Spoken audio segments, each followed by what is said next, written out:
Member সাইকে এমন কথা বলবো, ওকেও মাঠে যেতে হবে আর মরা দাদুকেও মাঠে যেতে হবে।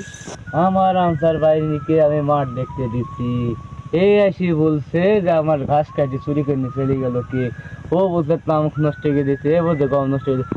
আজকে আসুক, ওর কাছ থেকে আজকে জানতে হবে কে আমার ভুয়ে দিয়ে ঘাস চুরি করে, গম চুরি করে। আর আসুক, আমি দেখবো।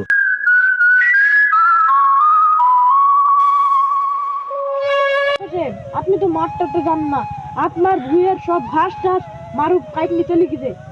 আমি তো এই কথা বলার জন্য তোমাকে ডাকতে পাঠাতাম, লোকজন দিয়ে ডাকতে পাঠাতাম।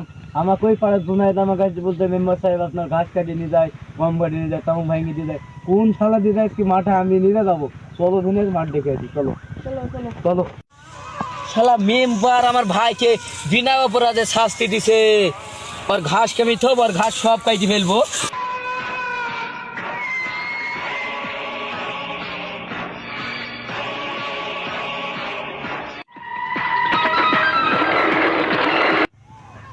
ওরে আল্লাহ, ও তো মেম্বারও চলে গেছে, ওর ঘাস কেন কি হবে না আল্লাহ, ওর ঘাসও কাটি ফেলনু আমি, কি করবো এখন? মেম্বারও চলে আইলো।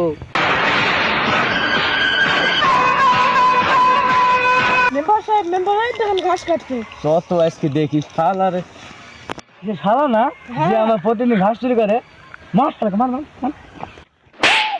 মেম্বারের সামজা মাইরিছে, একজন মাফ করে দাও ভাই। কিরে শালা লাগলো? হ্যাঁ ভাই, লাইক কাটবো না, আমাকে মাফ করে দাও। তুমি প্রতিদিন মেম্বার সাহেবের ঘাস কাটবা? আমার পিঠে লাগিছে, আমাকে মাফ করে দাও। আমি আর ঘাস কাটবো না আজকের মতন, আমার পিঠে খুব জ্বলছে। ঠিক আছে ভাই, মাফ করে দাও আমাকে।